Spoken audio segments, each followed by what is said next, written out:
인사 올리겠습니다. 성도 여러분 안녕하세요. 네, 반갑습니다.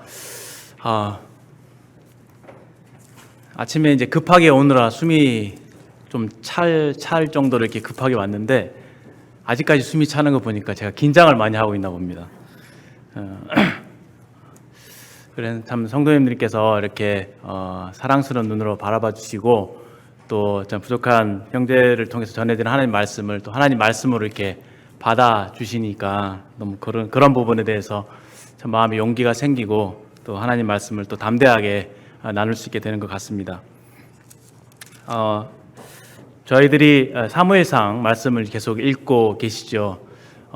저도 참 충분히 많이 묵상을 하게 되는데 그럼에도 불구하고 계속 묵상하면 할수록 하나님 말씀이 참 새롭다라는 생각을 하게 되고 좀 더 정직하게 하나님 앞에 나아가게 될 때 참 말씀에 얼마나 내가 반응하고 있고 또 말씀을 따라 살고 있는가에 대해서 더 참 스스로를 돌아보게 되고 또 고민하게 되는 것 같습니다.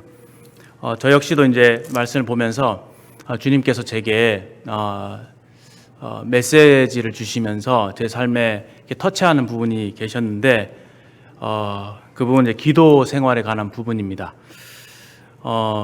형제 자매들께서 기도 생활 잘 하고 계시리라고 생각이 되어집니다만 오늘 저와 함께 하나님 말씀을 좀 보면서 특별히 한나의 기도를 보면서 다시 한번 주님께서 우리에게 주시는 그런 음성을 들을 수 있었으면 좋겠습니다. 사무엘상 먼저 3장에 있는 말씀을 좀 보시겠습니다.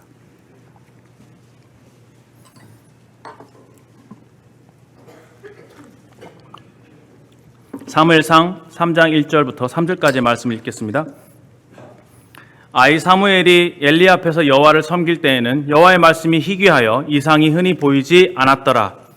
엘리의 눈이 점점 어두워져 가서 잘 보지 못하는 그때에 그가 자기 처소에 누웠고 하나님의 등불은 아직 꺼지지 아니하였으며 사무엘은 하나님의 궤에 있는 여호와의 전안에 누웠더니 여호와께서 사무엘을 부르시는지라.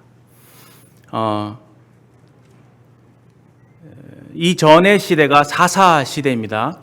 사사 시대에서 이제 이 왕정 시대로 넘어가는 그 과도기적인 그때 이미 지금까지 이 사사 시대의 그런 어떤 영적인 흐름이 아직도 이렇게 이어지고 있는 그 사사 시대의 그 영적 상태를 단편적으로 보여주는 말씀이 바로 저희들이 방금 읽은 이 말씀이라고 보입니다. 사무엘이 엘리 앞에서 여호와를 섬길 때 엘리 제사장이 이제 제사장으로 있던 이 시대에 여호와의 말씀이 희귀해서 이상이 흔히 보이지 않았다라고 말씀하고 계십니다. 잘 아시다시피 엘리 제사장은 2절에 눈이 점점 더 어두워져 갔다 했는데 나이가 들어서 알력이 없어진 것도 있겠지만 그의 영안이 점점 더 어두워져 갔던 것을 보게 됩니다. 하나님의 제사장으로서 마땅히 하나님 말씀을 대변해야 될 사람인데도 불구하고 그 많은 율법의 말씀들을 알고는 있었지만 하나님께로부터 직접적인 계시가 없는, 그래서 참 방자히 행하는, 그리고 자녀 교육에 있어서도 실패하는, 자녀들에게 어떠한 영적인 영향도 미치지 못하는 그러한 참 암울한 이런 시대입니다. 이 엘리의 자녀들이 어떠한 행동을 했는지 저희들이 잘 알고 계시죠. 제사장 하나님께 드려지는 제물을 중간에 이제 갈취하죠.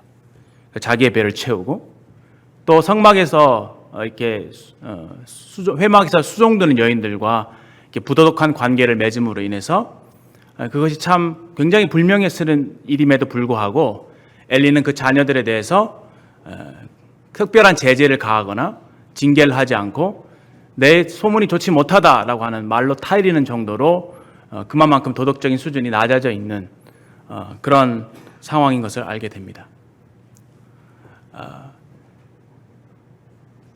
사사시대를 대변하는 말씀, 모든 사람이 각각 자기 소견에 옳은 대로 행했다. 하나님의 말씀을 듣지 않는 것입니다.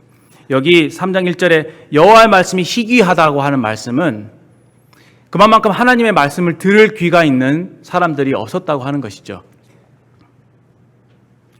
그런데 감사한 것은 이 3절 말씀에 여호와의 등불이 아직 꺼지지 않았다라고 기록되어 있습니다. 바로 사무엘을 두고 하신 말씀이라고 생각이 됩니다. 물론 이제 회막에 이제 등불이 이제 아직까지 이렇게 살아 있다고 하는 그런 어떤 물리적인 의미에서의 그걸 표현한 것으로 받아들일 수 있겠지만 하나님의 이 빛이 아직 꺼지지 않았던 하나님의 말씀을 대변하고 이스라엘 백성들에게 빛을 비출 수 있는 그 하나님께서 예비하신 종, 그 하나님의 사람이 있었기 때문에 여호와의 등불이 아직 꺼지지 않았다라고 말씀하고 계십니다. 사무엘에 있어서 굉장히 저희들이 사무엘이 어떤 사람인가 생각했을 때 이 사무엘은 기도의 사람이었습니다. 그렇죠? 왜 기도의 사람이었느냐? 이제 저희가 아시다시피 이제 한나가 기도로서 얻은 아들이었죠.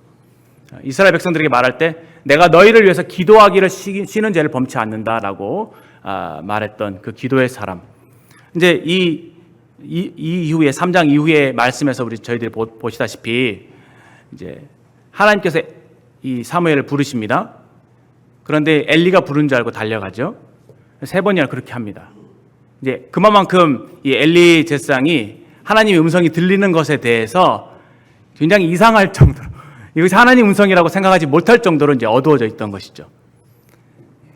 그런데 혹시 이게 하나님이 부르시는 음성인가 해서 만약에 이번에도 하나님께서 널 부르시면 여호와의 말씀하소서 주의 종이 듣겠나이다라고 말하라라고 이렇게 교육을 합니다. 정말 그러한 자세로 하나님의 말씀을 들을 귀가 있었던 사무엘이었습니다. 하나님의 말씀을 청종하는 것과 하나님께 기도하는 기도의 사람, 이 사람을 하나님께서 찾고 계셨고 이 사무엘이라고 하는 인물이 배출되기까지 어떠한 일이 있었는지가 사무엘상 1장에 자세하게 기록되어 있습니다. 그 전에 먼저 생각해 볼 수 있는 부분이 그 엘리 제사장에게 한나가 그 하나님께 서원한 것을 갚기 위해서 사무엘을 맡깁니다. 형제자매님들 요즘 이제 공교육이 많이 무너졌다고 해서 그 대안학교니 굉장히 또 잘 교육이 되는 학군이 좋은 어떤 사립학교 이렇게 보내게 되시는데 저희들 이제 자녀를 키우는 입장에서 잘 가르쳐주는 선생이 있는 곳에 우리 아이를 맡기고 싶죠. 그런데 한나가 엘리야 같은 이 영적으로 어떻게 보면 어둔한 그런 사람에게 자기 자식을 맡겼다라고 하는 겁니다. 어떻게 그럴 수 있었을까? 그리고 사무엘은 그 엘리 제사장 밑에서 어떻게 제대로 교육이라도 받았겠습니까? 어떻게 영적으로 어떤 제대로 된 교육을 받았겠어요? 근데 그렇게 훌륭한 사람이 되잖아요. 사무엘이 그렇게 훌륭한 사람이 될 수 있었던 그 비결이랄까요? 그것이 무엇일까? 라고 생각을 해보게 됩니다.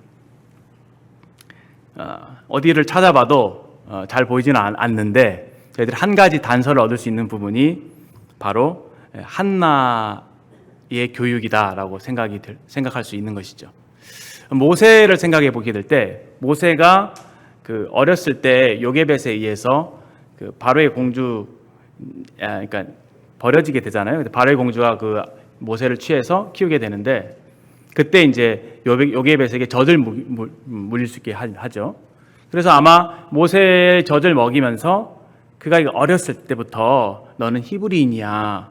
그렇게 하면서 그 히브리인의 정체성과 또 하나님의 그 율법의 말씀들을 율법의 말씀이라기보다 그 하나님 어떠한 분이신지 그 이스라엘 역사를 통해서 구전되어 왔던 그 하나님의 어떠하심에 대해서 이렇게 모세에게 교육을 했을 것이라고 생각합니다. 아브라함 때 어떻게 하나님께서 그를 부르셨고 어떻게 그 우리 조상들을 인도하셨고 지금 어떻게 하여 이곳 애굽 땅에 있게 되었는지 그리고 앞으로 그 민족들이 하나님을 향해서 어떤 마음을 갖고 있는지 여러 가지 대해서 모세를 교육했을 것이라고 생각합니다. 그런 점을 착안하게 될 때 한나도 하나님께 이 엘리를 바치기 전에 그 그를 데리고 있잖아요. 그를 데리고 있었고 아마 그와 이렇게 접촉할 수 있는 기회가 있을 것이라고 생각이 되어집니다.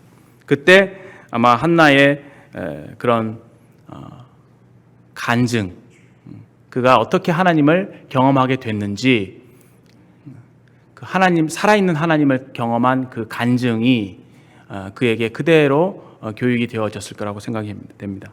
저는 이 말씀을 보면서 저희들이 자녀를 키우는 데 있어서도 어떤 부모가 본을 보이지 않고 자녀에게 이렇게 저렇게 지시만 한다면은 그 교육의 효과가 없을 거라고 생각이 됩니다. 가장 중요한 교육의 방법은 부모의 그 하나님을 경외하는 모습, 부모가 하나님의 살아있는 것을 경험하는 것들을 아이들에게 나누어 주는 그런 형태로 우리의 신앙교육이 이루어지지 않는가 이렇게 생각이 됩니다. 부모가 하는 그 모습들을 그대로 보면서 자녀들은 부모를 닮아가게 되는 거잖아요.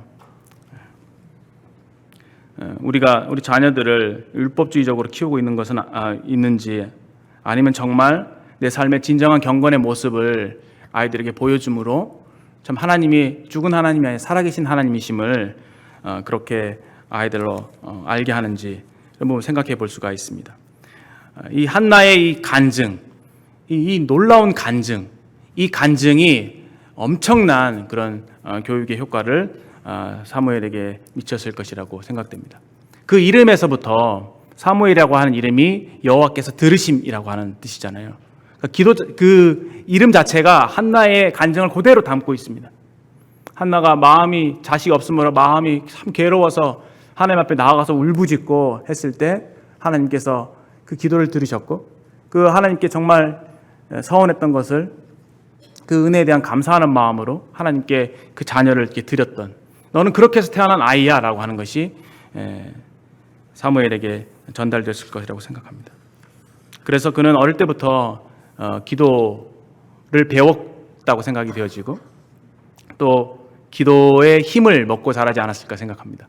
이렇게 기도의 응답을 경험하고 하나님의 살아계심을 경험한 한나는 그 이후에 기도의 삶을 계속적으로 확신 있게 살아갔을 것이 분명하죠. 그리고 그 자녀들을 기도로 키웠을 것이 분명합니다. 서론을 이렇게 말씀을 드렸고요. 그래서 이제 한나의 기도에 대해서 잠깐 더 살펴보고자 하는 것입니다. 사무엘상 1장으로 넘어오셔서 5절에 있는 말씀을 보시겠습니다.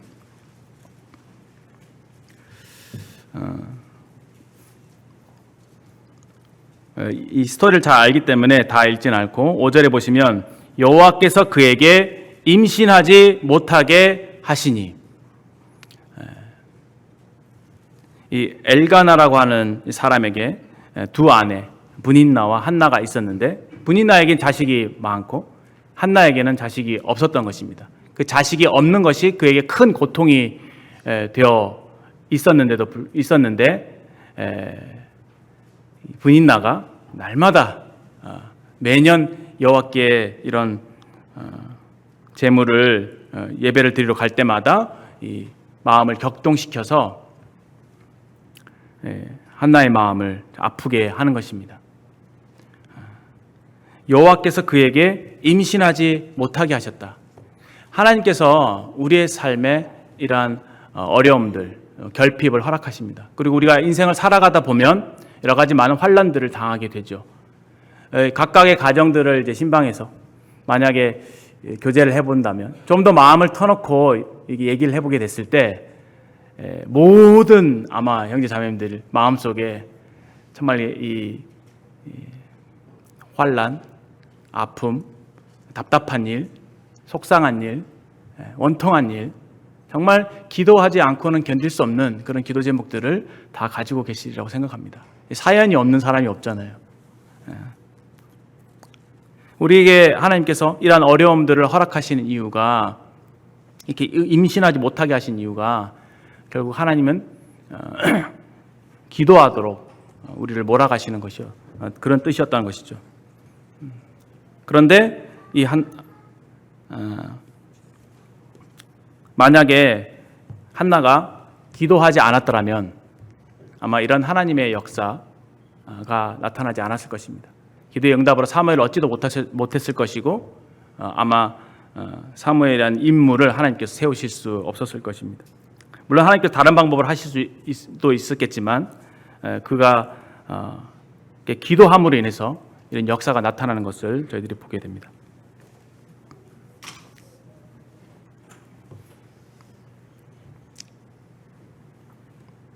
그래서 우리 삶에 결핍을 허락하시는 것은 하나님의 은혜이면서 우리로 하여금 기도하게 하시는 하나님의 뜻이다라는 생각을 해보게 되면서 우리 삶에 이런 마음에 참 이 답답한 일, 정말 기도할 수밖에 없는 그런 일들이 다 있지 않습니까? 그것에 대해서 우리가 담대하게 은혜의 보좌 앞에 이것을 가지고 나가야 된다라고 하는 교훈을 받게 되는 것이죠. 그런데 좀 더 깊이 들어갔을 때 기도가 그렇게 쉽지 않은 것을 알게 됩니다. 모르겠습니다. 성도님들 기도 잘 하고 계시리라고 생각되지만 제게 있어서 참 제게 교훈이 많이 되는데 잘 쉽지 않을 때가 많아요. 여러 가지 이유가 있겠죠. 형제자매님들은 어떤 것이 기도의 가장 큰 걸림돌이 되십니까? 마땅히 기도해야 될 것을 알지만 또 기도하기를 또 때로는 원하는 마음이 있지만 기도가 잘 되지 않는 이유가 무엇일까요? 기도를 해도 기도를 한 것처럼 생각되지 않을 때가 있잖아요. 그렇죠? 저만 그렇나요? 아마도 이 절박함이 부족함이 되기 때문이 아닐까 생각돼요. 절박함. 절박함이 부족해서 하나님 앞에 울부짖지 않는, 부르짖지 않는 그런 것이 기도에 있어서 좀 방해가 되는 부분이 아닌가 생각이 듭니다. 여기 보시면 다른 여러 말씀들의 교훈들을 우리 생각해 볼 수 있겠지만 특별히 기도에 있어서 기도에 방해가 되는 부분이 나타납니다. 첫 번째는 남편의 사랑이에요. 고통을 주셨을 때, 기도할 기도 제목을 주셨을 때 이것을 하나님 앞에 가지고 나아가야 되는데 가지고 나아가려고 할 찰나에 그 순간에 이제 남편의 위로가 들어오는 것이죠. 외적인 위로. 기도하지 못하도록 내 마음과 생각을 다른 데로 돌리는 그런 방해하는 요소들이 있습니다. 여기 엘가나가 제사 드린 날의 4절에 제사 드린 날에는 제물의 분깃을 그 아내 분인나와 그 자녀에게 주고 한나에게는 갑절을 주었다. 평소 때 이런 방식으로 한나에게 더 많은 사랑을 이렇게 표현했던 것이죠. 그리고 8절에 그의 남편 엘가나가 그에게 이르되 한나여 어찌하여 울며 어찌하여 먹지 아니하며 어찌하여 그대의 마음이 슬프냐 내가 그대에게 10 아들보다 낫지 아니하냐.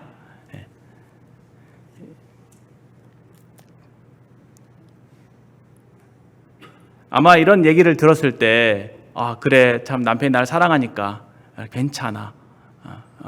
자식이 없어도 괜찮다. 남편으로 위로받고 살자라고 하면서 이제 기도를 멈추는, 기도 자리에 나가지 않는 그러한 일이 있었을 것이라고 생각합니다. 사실 여기 매년 이 제물을 드리고 나올 때마다 이런 일이 있었다라고 생각했을 때 그동안 오랜 시간 동안에 이러한 고통들이 계속 반복되었던 것이죠. 한 분인나가 계속 격분시키고 계속 놀리고 계속 화나게 하고 그러다가 참다가 다시 하나님께 기도하러 나가려고 했다가 또 주저하고 또 남편의 위로로 좀 만리되고 이런 상황들이 반복되었을 거라 생각되는데 저희들이 읽고 있는 바로 이 순간에 한나의 결단이 이루어지는 것을 보게 되는데요.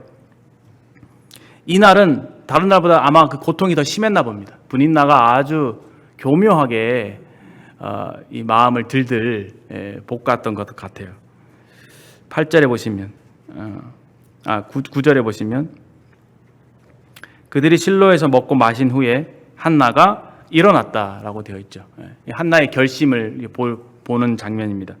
한나가 일어난 이유는 기도의 자리로 나아가기 위함입니다. 일어났다는 표현이 굉장히 이제 행동의 반전을 보여주는데요.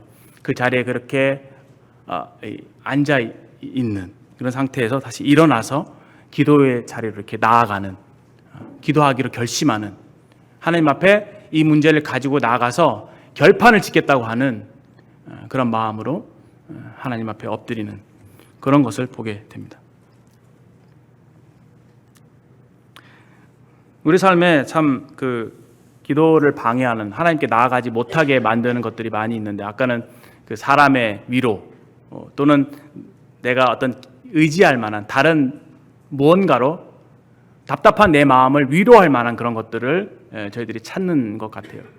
많은 경우에 기도하지 못하는 이유가 내 스스로 어떤 그 문제를 해결해 보려고 한다든지 내 안에서 어떤 그 희망을 생각하는 그러한 것이죠. 그 문제를 하나님께만 가지고 나갔을 때 해결될 수 있는 것임에도 불구하고 우리는 스스로의 힘으로 어떻게든 그것을 극복해 보려고 노력하는 것 같습니다. 때로는 어떤 그런 문제를 회피하려고 하는 마음이 있는 것이 아닌가. 그래서 그냥 견디어 보려고 하고 하나님께 어떤 것을 기대하지 않는 그런 마음. 사실 그런 부분이 저에게도 좀 있거든요. 어떤 문제가 있을 때 그 문제를 정면 이렇게 하나님께 가지고 나가서 그것을 정면 돌파해서 해결하려고 하기보다 이렇게 자꾸 밀어두고 회피하려고 하는 그런 마음들이 얼마나 하나님 보실 때 합당치 않는가 생각을 하게 됩니다. 때로는 제가 기도할 때 하나님께 어떠한 부분을 아뢰게 되죠. 아뢰 수 있죠. 얘기할 수 있죠. 하나님, 제가 이런 문제가 있어요. 좀 들어주셨으면 좋겠고 하나님 이렇게 해결해 주시면 좋겠어요 라고 얘기를 하는 순간에도 제 마음은 절박하지 않는 그것을 보게 됩니다. 그러다가 충분히 기도를 하지 못한 상태에서 기도의 자리에서 일어나게 되는 것이죠. 기도의 응답에 대한 확신도 없는 상태에서 하나님께서 들어주시면 좋고요, 들어주시지 않아도 괜찮다고 하는 그런 자세를 하나님 앞에 취하는 모습을 보게 됩니다. 하나님께서 제게 그렇게 말씀하시는 것 같았어요. 너 정말 괜찮아? 너 정말 괜찮니? 왜 괜찮지 않은데 괜찮은 것처럼 내 앞에 나오지 않는 거니? 라고 말씀하시는 것 같습니다. 우리에게 암이 있다고 생각을 해봅시다. 암이 이렇게 있으면 굉장히 고통이 오잖아요. 위암이라고 만약 쳤을 때 병이 깊으면 굉장한 통증이 오게 된다고 합니다. 그런데 여기 위에 통증이 있다고 해서 저희들이 타이네롤 같은 진통제를 막 먹는다고 생각해 보세요. 물론 그 진통제가 효과가 크지 않을 뿐더러 혹시나 그런 마약류 같은 것으로 진통제를 놔서 그 진통을 계속 없앤다고 생각을 해보십시오. 그것이 효과가 있겠습니까? 근본적인 해결책이 되지 않잖아요.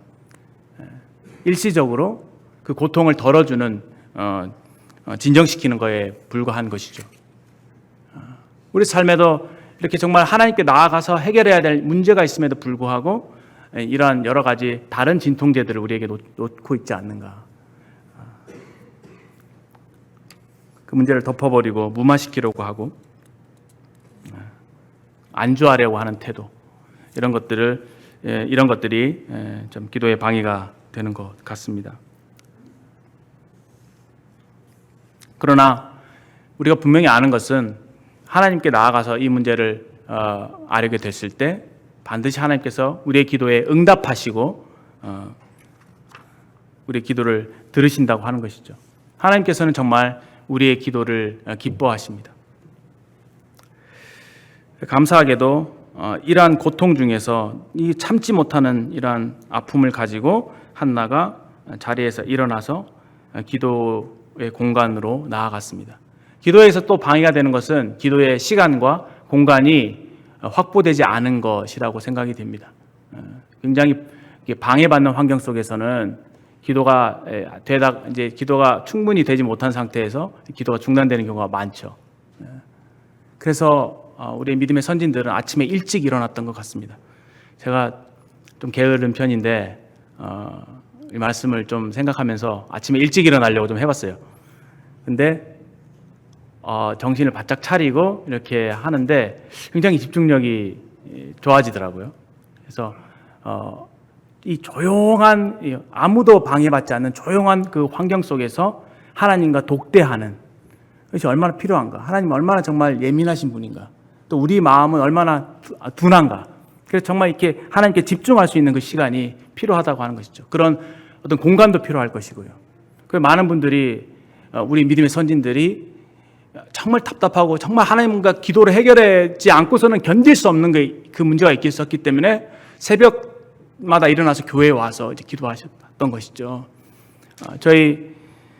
제가 어렸을 때 저는 고모 할머니와 같이 컸습니다. 고모 할머니께서 저희 어머니 아버지가 밖에 나가서 일을 하시면 저희들 이제 돌봐주셨는데 좀 이렇게 사실 좀 괴팍하신 분이시고 좀 굉장히 강하시고 다부지신 분이시고 좀 남성다우신 기질이 있는 그런 분이셨어요. 그래서 아주 아무도 이길 수 없는 그런 고집과 어떤 그런 전형적인 그런 노인이셨는데 한 가지 정말 마음속에 사무치도록 기억이 남는 것은 매일 하루도 빠짐없이 비가 오나 눈이 오나 바람이 부나 새벽 4시마다 교회에 가서 하나님 앞에 기도하는 겁니다.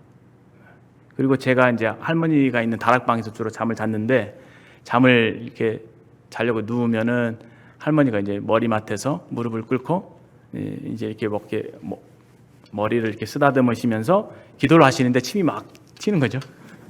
침 막 받으면서 그 할머니께서 돌아가실 때에 사역하시던 장로 형제님께서 울면서 간증하신 것이 기억이 나는데 그 기도의 힘으로 내 사역이 이루어졌던 것 같다. 이제 내가 기도의 용사를 잃었다. 이렇게 말씀을 하셨어요. 저는 그 아픔의 순간을 영적으로 연약한 순간을 통과하게 될 때 스스로 기도할 수 없을 때가 많습니다. 형제자매도 그렇지 않나요? 참 마음이 둔해지고 하나님에 대한 사랑이 냉랭해졌을 때 주님 날 징계하셔도 난 할 말이 없는데 근데 어떨 때 보면은 하나님의 은혜가 계속 내 뒤를 따라오는 것을 경험하게 됩니다. 근데 하늘날 깨닫게 된 것이 이 모두가 누군가 날 위해 기도하고 있기 때문이구나. 내가 이런 어려운 환경 속에서 이 사단의 시험 속에서 넘어지지 않는 것은 그동안 누가 나를 위해서 기도해 주었기 때문이구나. 그런 생각을 해보게 되면서 어릴 때 저를 위해 기도해 주셨던 그런 할머니가 생각이 났습니다.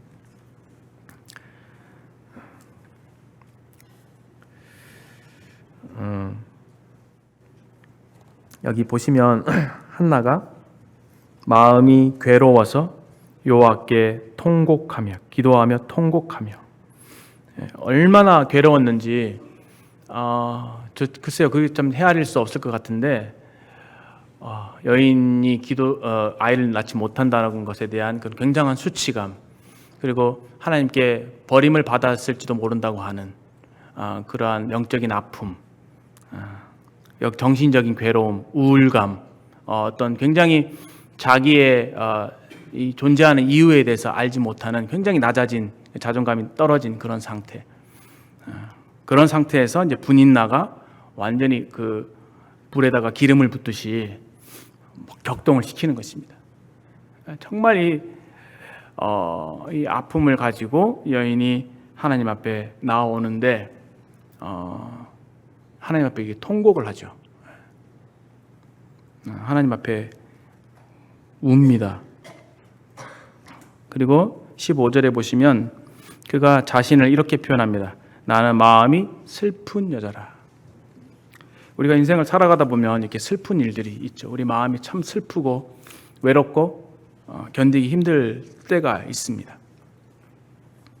여러 가지 다른 것들로 해결해 보려고 하지만 여러 가지 오락이나 사람을 만난다거나 이런 것들을 통해서 우리 자신을 위로해 보려고 하지만 아무도 내 마음을 알아주고 내 마음을 터치하는 분이 없습니다.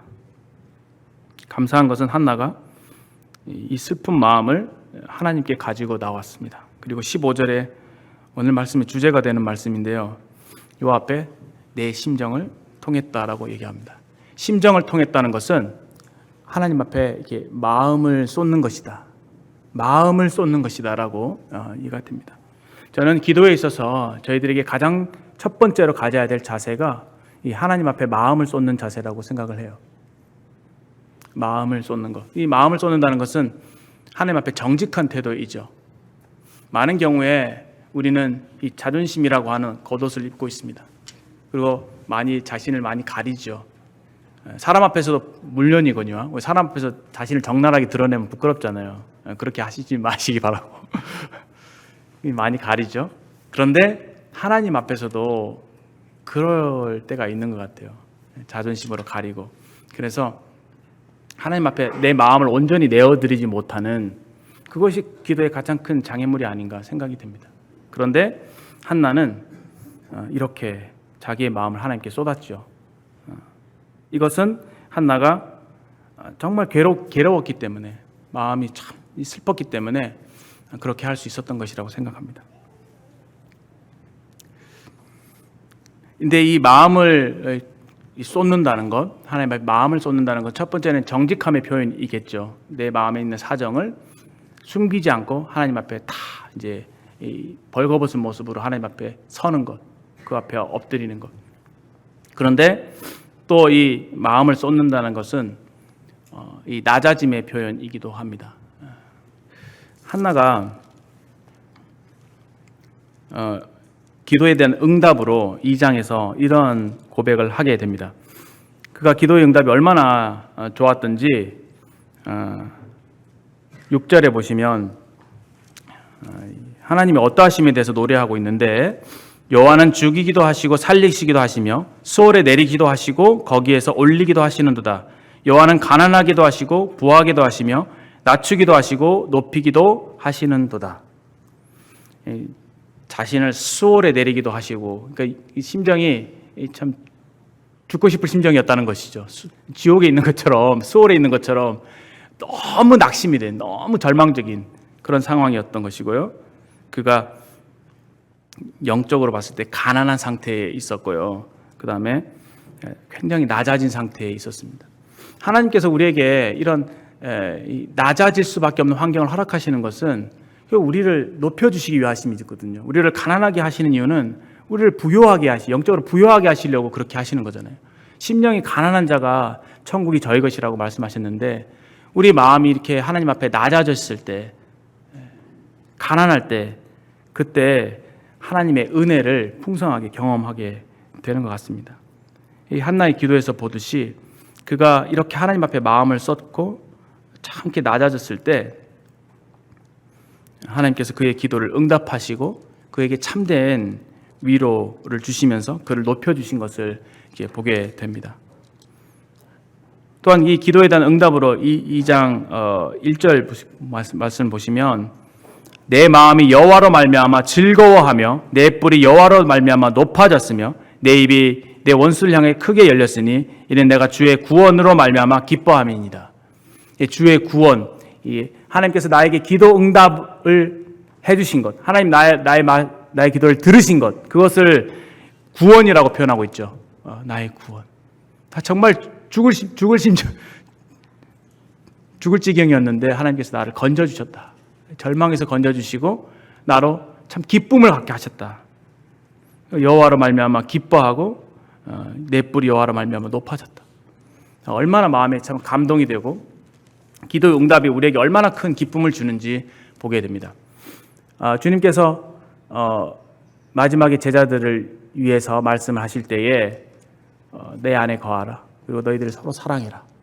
너희가 내 안에 거하고 내 말이 너희 안에 거하면 무엇이든지 원하는 대로 구하라. 그리하면 아버지께서 이루어 주실 거야 라고 하시면서, 이렇게 내가 말하는 이유는 기도에 대한 응답이 있음으로 해서 내 기쁨을 너희 안에 충만하게 가지기 위함이야 라고 말씀하시죠. 그러니까 기도의 응답이라는 게 얼마나 우리에게 좋은 선물인지, 주님께서 얼마나 우리를 사랑하셔서 우리에게 주시고자 하는 것인지를 우리가 알 수 있습니다. 구하라. 그럼 너희가 받을 것인데 너희 기쁨이 충만하리라. 이런 말씀을 하시죠. 너희가 받지 못하면 구하지 아니함이다 라고 말씀하시면서, 주님은 정말 우리에게 복을 내리시기를 원하시는 분이십니다. 이거는 정말 창조의 원리를 보셔도 알 수 있어요. 인간을 창조하신 이유는 인간에게 사랑을 표현하시는 거잖아요. 근데 어떤 방식으로 사랑을 표현하십니까? 복을 주시는 방식으로. 하나님의 원래 마음은 사람들에게 이 좋은 것을 넘치도록 부어주시는, 왜냐하면 그분은 부유하신 분이시니까. 그것이 우리를 창조하신 목적이고, 우리에게 좋은 것으로 우리 영혼을 만족하게 해주시는 것. 심에도 불구하고 우리가 많은 경우에 하나님께 대한 이런 기대를 갖지 못하게 될 때, 하나님을 믿지 못하게 될 때 우리가 구하지 않게 되는 것이 아닌가 생각이 됩니다. 그런 의미에서 이 마음을 하나님 앞에 쏟는 이 기도는 얼마나 우리에게 필요한가 생각을 해보게 됩니다. 왜냐하면요, 저희가 생각할 때 이 우리의 마음 속에도 깊이가 있는 것 같아요. 깊이가. 사람 사이 관계도 한번 생각해 보십시오. 관계에 있어서 깊이가 있지 않습니까? 그렇지 않나요? 특히 이제 남자들 같은 경우는 굉장히 관계가 얕아요. 대화가 얕습니다. 너와 나를 제외한 이 어떤 일에 대해서, 어떤 다른 사물에 대해서, 어떤 다른 정보에 대해서 교환하는 정도의 대화가 많습니다. 그러나 진정한 교제라고 하는 것은 정말 그 사람에게 집중하는 것이죠. 그 사람이 정말 어떤 마음 상태이고 어떤 문제가 있고 어떤 어려움이 있고 이 사람은 정말 어떤 사람인가의 관심을 갖는 것이지 않습니까? 그래서 정말 우리가 진정한 어떤 교제 또는 대화라고 하는 것은 그 사람의 눈을 주목해 보면서 그 사람의 말을 주의 깊게 듣는 거잖아요. 그래서 어떤 사정이 있는지, 그 마음이 어떠한지, 그 감정이 어떠한지를 세세하게 헤아릴 수 있는 그런 것들이 필요하잖아요. 제가 자녀와의 관계에 있어서 그런 것 같아요. 주의 깊게 듣지 않을 때, 관찰하지 않을 때 아이를 잘 이해하지 못합니다. 그렇게 됐을 때 왜 이렇게 하는 거야? 왜 이렇게 말을 안 듣는 거야? 왜 이런 행동을 하는 거야? 하면서 오히려 화를 내기도 하죠. 그런데 조금만 관심을 가지고 자세히 관찰하고 잘 들어보면 그 마음을 헤아릴 수 있고 이해할 수 있는 것이죠. 정말 말을 잘하는 사람은 어떤 분이 그런지인데, 말을 잘하시는 분들은요, 잘 듣는 사람이래요. 상대방의 말을 주의 깊게. 근데 저희 보통 이제 죄송합니다, 여성분들에게 있어서 좀 수다스러운 게 많잖아요. 근데 그게 참 좋은 이렇게 스트레스 푸는데 자기 말 막 하다 보면 이제 스트레스 푸는데 좋은 것 같긴 한데, 근데 참 이 교제에 있어서는 좀 좋지 못한 게, 다른 사람이 얘기를 하면 이제 그 사람의 얘기를 참 주의 깊게 이렇게 들어줘야 되는데도 불구하고 들으면서 내가 무슨 말 할지 생각하는 거예요. 그렇죠? 네. 그러다 보면 잘 못 듣게 되는 거죠. 그래서 그 사람을 온전히 이해하지 못하게 되는 것을 보게 됩니다. 그런데 어떨 때 이 사람한테 위로가 되냐면, 이 사람이 무슨 얘기를 해줘요. 막 하면은 그 얘기를 정말 잘 들어주고 반응해주고 함께 그것에 마음을 함께 해줄 때 그분이 굉장한 위로를 받는 것을 보게 되죠. 그래서 상담가들에게서 첫 번째 조건이 잘 듣는 거래요. 사람의 말을 잘 들어주고 참 마음 중심으로 공감해 줬을 때 그 자체로 치유가 된다고 하죠. 사람 사이에도 이럴진데 하나님과 우리 사이에도 인격적인 그 하나님, 관계적인 그 하나님께서 얼마나 우리의 마음 중심을 살피시는지요. 마음 중심이라고 하잖아요. 그렇죠? 마음에도 겉마음이 있고 속마음이 있는 것이죠. 마음의 중심. 그래서 이 마음을 쏟는 기도는 우리의 이 중심을 하나님 앞에 드리는 기도라고 생각이 되어지고, 글쎄요, 그렇지 않나요? 주님과 관계에 있어서 내 마음을 쏟는 데까지 깊이 내려갔을 때 그곳에서 내 마음을 어루만지시는 그 주님을 이렇게 만나게 되는 것이라고 생각이 됩니다.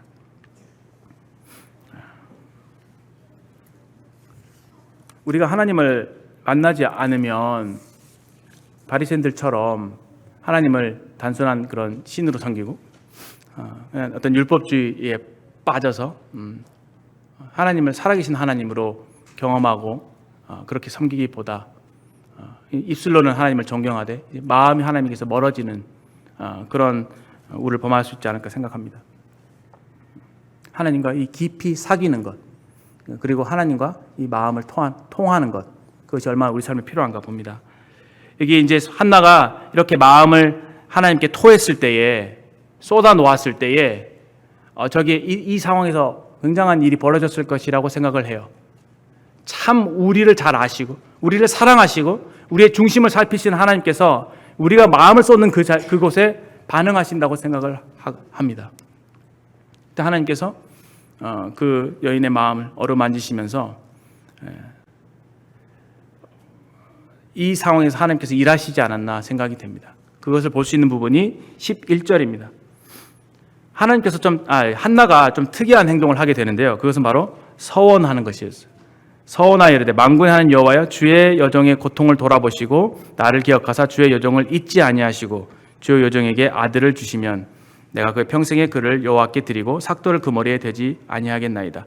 보통의 경우는 우리가 하나님께 무엇을 구할 때 하나님 제가 이것을 구합니다. 간절히 구합니다. 정말 들어주세요. 거기까지잖아요. 그렇죠? 근데 이상하게도 한나는 서원하는 데까지 나아간 거예요. 하나님 앞에 뭔가 약속했습니다. 근데 이 서원이 사실 보시면 하나님 앞에 거래를 하는 것인가? 라고 했을 때 거래가 아닌 거를 알 수가 있습니다. 이것은 서원은 제가 볼 때 믿음의 기도입니다. 어떤 마음의 상태이냐면은 하나님께서는 정말 인자가 풍부하신 분이시죠. 제가 너무 고통스럽습니다. 제 고통을 돌아보십시오. 그리고 나를 기억해 주십시오. 그리고 나를 잊지 마십시오. 하나님께서 그렇게 해 주실 것에 대한 그 믿음이 생겼다고 생각을 해요. 그렇게 만약에 그렇게 했을 때, 그렇게 해 주셨을 때, 전 정말 기쁠 것 같아요. 정말 하나님을 너무 사랑하고 내 마음이 하나님을 찬양할 것 같아요. 그런 어떤 기대와 상상을 했을 거라고 생각하죠. 그리고 그렇게 하나님께서 내게 은혜를 주시면 제가 제 가장 소중한 이것을 하나님께 드릴게요. 이런 마음의 상태인 것입니다.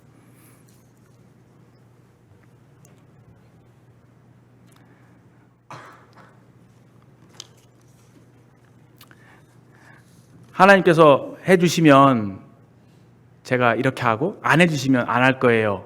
이렇게 두 마음을 가지고 해주실 거예요? 안 해주실 거예요? 이렇게 이 두 마음을 가진 사람 요동한다고 하죠. 이거는 하나님께 대한 불신입니다. 이런 불신이 있는 기도는 하나님이 듣지 않으시고요. 들을 생각, 그 기도 응답을 생각하지도 마라 이렇게 말씀하시잖아요. 여기서 한나의 기도가 이 서원이 응답이 되어졌다고 하는 것은 반드시 불신의 기도가 아니라 믿음의 기도였다는 것을 알 수 있고, 이 한나의 마음 자세는 하나님께 대한 반신반의하는 마음이 아니라 하나님께서 자신을 들어주실 거란, 그분이 인자하시고 그분이 선하신 분이기 때문에 내 기도를 들으실 수밖에 없다는 것을 확신을 가지고 기도했다고 생각합니다. 그랬을 때 하나님께서 그 기도를 이렇게 응답을 하시죠. 그래서 이런 담대하게 이런 서원을 할 수 있었다고 생각이 듭니다.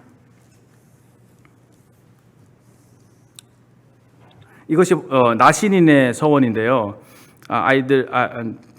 그 자식을 주시면 그 아들에게 내가 삭도를 머리에 대지 않고 하나님이 기뻐하시는 하나님의 사람으로 제가 하나님께 드리겠습니다라고 하는 서원이었습니다.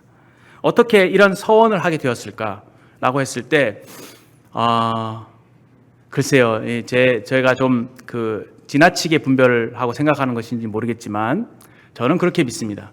우리가 정말 하나님 앞에 나아가서 우리의 마음을 토했을 때 저는 성령께서 우리의 기도를 도우신다고 믿습니다. 그리고 지난 시간에 저희들이 고린도전서 살펴본 바와 같이 성령이 하시는 일은 우리로 하여금 은혜를 깨닫게 하는 거죠. 은혜로 주신 것들을 알게 하시고 하나님의 은혜를 깨닫게 하는 것. 우리가 구원을 받을 때 하나님의 은혜를 깨닫잖아요. 그 십자가의 은혜를 깨닫는 마음을 성령께서 주시잖아요. 그 또 한 가지는 하나님의 마음을 통찰하시는 것이 성령님이 하시는 일이잖아요. 그러니까 내가 인지하든 하지 못하든 기도하는 중에 성령의 인도를 받게 된다고 생각이 되어지고, 한나가 그렇게 인도를 받아 정말 하나님의 뜻에 합한 그런 기도를 하게 되지 않았나 생각합니다.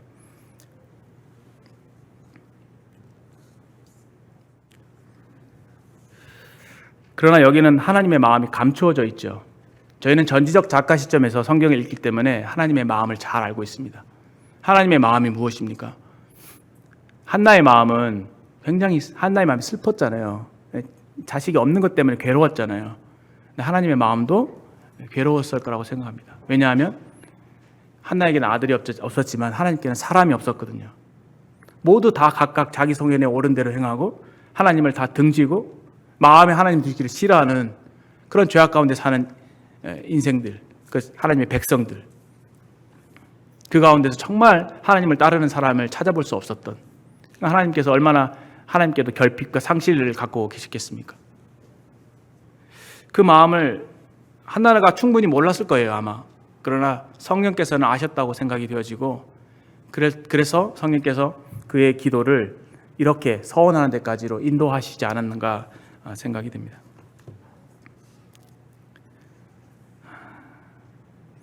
참 자기 생각대로만 살고 하나님께 관심을 두지 않는 이 시대에 참 하나님께서 하나님을 사랑하고 하나님의 마음을 헤아리는, 그리고 하나님의 음성을 들을 줄 아는 그런 사람들을 얼마나 찾고 계시는가, 그런 하나님의 심정을 조금 말씀을 통해서 헤아려 보게 됩니다. 나도 사람이 없느니라. 하나님께서 어떤 탄식하시는 심정이 한나의 그 슬픈 마음에 비추어서 저희에게 다가오게 되는 것 같습니다. 그리고 이제 이 한나가 서원한 그 기도가 믿음의 기도였다는 것이 또 알게 되는 것이, 이제 엘리 제사장이 와서 이제 하나님께서 내게 기도한 것을 허락하시길 원하노라라고 했을 때, 그가 당신의 요정이 당신께 은혜를 입기를 바라나이다 하면서 그 엘리를 통해서 들려지는 그 덕담이죠. 그것을 하나님의 음성으로 받으면서 그가 가서 다시는 얼굴에 근심빛이 없었기 때문에 그렇습니다.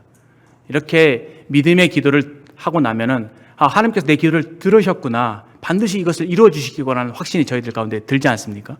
예. 그렇게 한나는 그런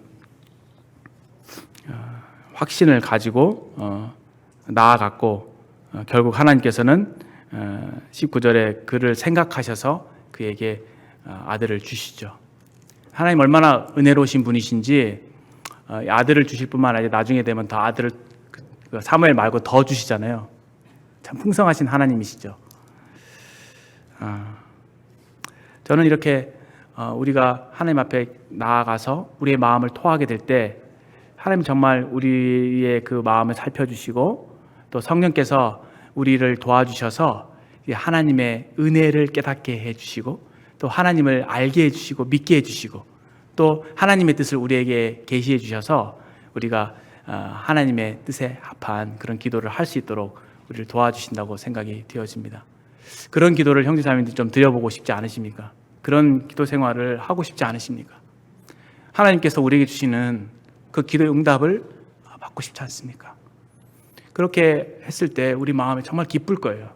그럴 때 하나님의 은혜를 경험한 사람들만이 정말 하나님 앞에 진정한 헌신과 봉사가 하나님께 정말 드려지는 그런 섬김이 있을 것이라고 생각됩니다. 네, 마지막으로 제가 찬송가가 한 구절이 생각이 났는데, 너 예수께 조용히 나가라고 하는 찬양입니다. 그 후렴구에 보시면 너 예수께 조용히 나가 내 모든 짐 내려놓고, 후렴구에 보면은 조용히 나가 내 마음을 쏟아 놓으라, 그런 표현이 있죠. 늘 은밀히 보시는 주님 큰 은혜를 베푸시리, 이렇게 후렴구가 되어 있습니다. 그런데 그렇게 했을 때, 그 후렴구처럼 그렇게 쏟아 놓았을 때 그 기도가 우리에게 주는 유익이 1, 2, 3, 4절에 나와 있는데요. 첫 번째는 그 십자가 사랑을 믿어 십자가 사랑을 우리에게 밝혀주실 때 죄사함을 받는, 죄사함이라는 것은 우리 죄를, 우리 마음속의 어둠을 하나님 앞에 내놓게 되고, 우리가 어떻게 됩니까? 하나님 앞에 자백하게 되죠. 그래서 우리 영혼이 깨끗하게 되잖아요. 그 다음에 두 번째로는 내 이웃을 늘 사랑하여 너 받은 것 거저주라. 이제 이웃에 대한 위로가 이렇게 나타나는 것을 보게 됩니다. 그 다음에 새 생명이 넘치리라, 그렇죠? 주 예수를 찾는 이 앞에, 그 다음에 4절은 주 예수를 찾는 이 앞에 밝은 빛을 비추게 되는, 영혼의 만족을 주실 뿐만 아니라 이제 우리가 주님의 사랑으로 다른 이웃을 나아가서 섬길 수 있는 데까지 이르게 되는, 얼마나 우리 삶의 기도가 필요합니까? 주님 앞에 나아가서 우리 주님의 은혜를 풍성하게 누리고, 이렇게 참 기도의 응답을 받고, 이렇게 참 주님이 주신 기도의 힘으로 살아가는 형제 자매들 되시기 바라면서, 제가 이 찬양으로 같이 형제들과 부르시면서 말씀을 마무리할까 합니다.